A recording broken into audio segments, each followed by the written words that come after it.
প্রতিদিন গীতাপাঠ শুনলে মন শান্ত হয়, জীবনে সঠিক পথ দেখাতে সাহায্য করে। দুঃখ, ভয়, রাগ দূর হয়, আত্মবিশ্বাস বৃদ্ধি পায়। কর্ম ও ভক্তির মাধ্যমে হৃদয়ের শক্তি, ঘরে শান্তি ও জীবনে আলো নিয়ে আসে। তাই প্রতিদিন আমাদের চ্যানেল থেকে 2টি শ্লোক সহ একটি পাঠ শুনুন। ব্যবসায়াত্মিকা বুদ্ধি একেয়ঃ কুরু নন্দন বহুশাখায়নন্তাস্য বুদ্ধয় ব্যবসায়ী নাম। হে কুরুনন্দন অর্জুন, এই যোগপথে দৃঢ় ও একান্ত বুদ্ধি প্রকৃত ব্যবসায়াত্মিকা। কিন্তু যাদের বুদ্ধি অস্থির, যারা একাগ্র নয়, তাদের বুদ্ধি অনেক শাখায় বিভক্ত হয়ে অসংখ্য দিকে ছিন্ন বিচ্ছিন্ন হয়ে যায়। ব্যবসায়াত্মিকা দৃঢ় নিশ্চয়তাপূর্ণ বুদ্ধি বুদ্ধি এক এক এহ এই যোগপথে কুরুনন্দন, হে কুরু বংশের গৌরব অর্জুন, বহু শাখা যুক্ত, অনন্তা অসংখ্য, বুদ্ধয় বুদ্ধি বা চিন্তা, অব্যবসায়ী নাম যাদের একাগ্রতা নেই, অর্থাৎ অস্থির চিত্ত লোকেদের। এই শ্লোকে শ্রীকৃষ্ণ যোগপথের একটি অত্যন্ত গুরুত্বপূর্ণ নীতি শেখাচ্ছেন। একনিষ্ঠ বুদ্ধি ব্যবসায়াত্মিকা বলতে বোঝানো হয়েছে যে বুদ্ধি লক্ষ্য পূরণে, ধর্মাচরণে এবং ঈশ্বর প্রাপ্য পথে দৃঢ় থাকে। এই বুদ্ধি একমুখী, সন্দেহহীন, অবিচল। যোগ বা ঈশ্বরমুখী কর্মের প্রথম শর্ত হল লক্ষ্য স্পষ্ট থাকা। শ্রীকৃষ্ণ বলেন, একনিষ্ঠ ব্যক্তির চিন্তা একটিমাত্র লক্ষ্য নিয়ে চলে, কর্তব্যকে ঈশ্বর অর্পণ করা। কিন্তু অব্যবসায়ী অর্থাৎ অস্থির চিত্ত ব্যক্তি কখনো একমুখী হতে পারে না। তার বুদ্ধি কখনো কামনায়, কখনো ভয়ে, কখনো মোহে, কখনো দ্বিধায় ছিন্ন বিচ্ছিন্ন হয়ে বহু শাখায় ছড়িয়ে পড়ে। ফলে সে কিছুই সম্পূর্ণ করতে পারে না। যোগ বুদ্ধি মানুষকে স্থির করে, জীবনের সব বিভ্রান্তি, দোদুল্যমানতা, মানসিক অস্থিরতা দূর করে। এই একাগ্রতা মানুষকে কর্মপথে, সাধনায় এবং নৈতিক জীবনে সাফল্যের পথে নিয়ে যায়। শাস্ত্র বলে, যে মনকে একচোখা করে একদিকে স্থির করতে পারে, তার কাছে ঈশ্বর পথ সহজ হয়। এই শ্লোক তাই নির্বিকার, স্থির চিত্ত, লক্ষ্যে অবিচল থাকার ধর্মকে উচ্চ আসনে বসায়। এই শ্লোকটি গীতার 2য় অধ্যায়ের সেই অংশে আসে যেখানে শ্রীকৃষ্ণ কর্মযোগের সার কথা ব্যাখ্যা করেছেন। অর্জুন যুদ্ধ করতে বিভ্রান্ত, কর্তব্য, সম্পর্ক, দয়া, ভয় সব কিছু তার মনকে টেনে নিয়ে যাচ্ছে। তখন শ্রীকৃষ্ণ তাকে বোঝাচ্ছেন, একাগ্রতা না থাকলে কোনো পথ সুস্পষ্ট হয় না। অর্জুনের মতো যোদ্ধাকে স্থির বুদ্ধি অর্জনের জন্য শ্রীকৃষ্ণ বলছেন, তোমার মন বহু চিন্তায় বিভ্রান্ত হচ্ছে, কিন্তু যোগ বুদ্ধি একটিমাত্র পথে স্থির রাখবে। এই স্থিরতা দুনিয়ার বড় বড় কর্ম সহজ করে দেয়। কি শিখতে পারি এই শ্লোক থেকে? একাগ্রতা হলো আধ্যাত্মিক ও পার্থিব জীবনের মূল সাফল্য।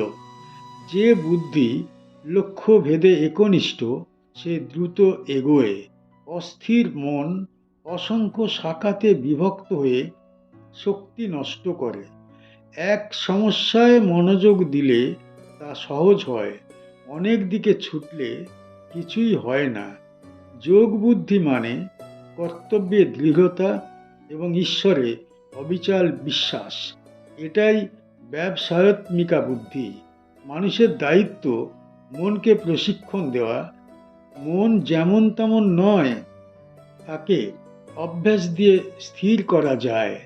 আধ্যাত্মিক জীবনেও লক্ষ্য এক, আত্ম উন্নতি ও ঈশ্বর চিন্তা। এই লক্ষ্য স্পষ্ট হলে পথ সহজ হয়।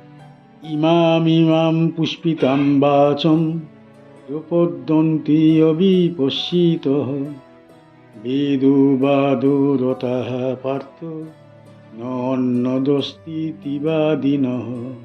এ পার্থ, যারা প্রকৃত জ্ঞানহীন তারা বেদের পুষ্পিত বাক্য অর্থাৎ বাক্য ফলমুখী সুন্দর কথাগুলো অত্যন্ত আগ্রহের সঙ্গে প্রচার করে এবং বলে যে এ ছাড়া আর কিছু নেই।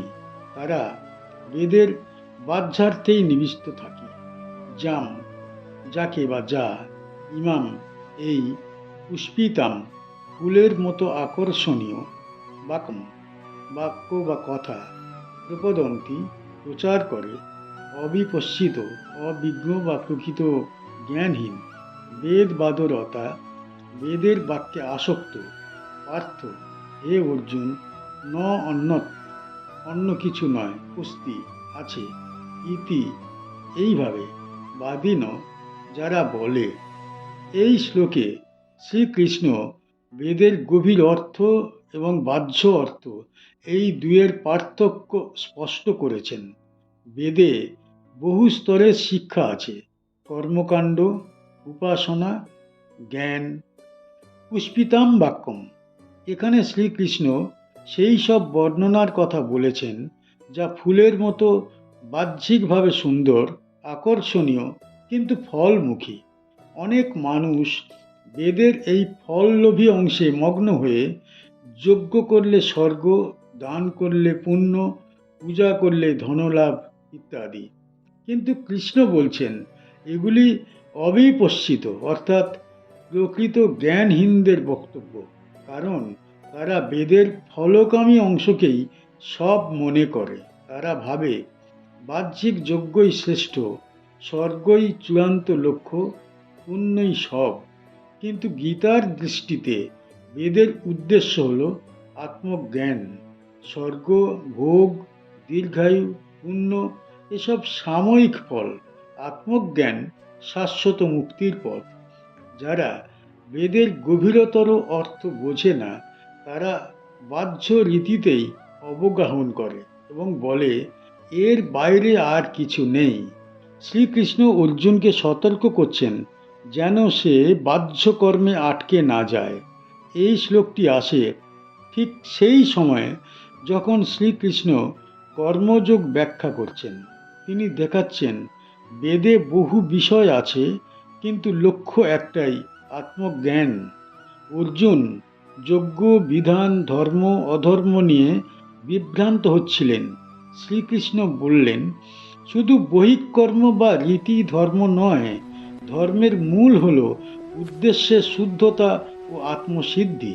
এটি বেদের গভীরতর অর্থে মনোনিবেশ করতে অনুপ্রাণিত করে। কি শিখতে পারি এই শ্লোক থেকে? ধর্মের বাহ্য রূপে আটকে গেলে প্রকৃত জ্ঞান অধরা থাকে। বাহ্য যজ্ঞ, পূজা, রীতির চেয়ে মন শুদ্ধি প্রধান।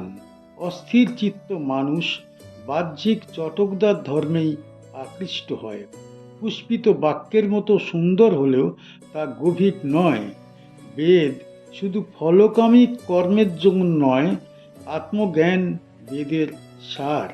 গীতার মূল শিক্ষা এই আত্মিক উপলব্ধির পথ। আসক্তি নয়, বিবেক থাকা দরকার।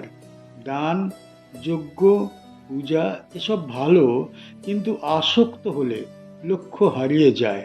সত্য ধর্ম গভীর ও অন্তর্মুখী।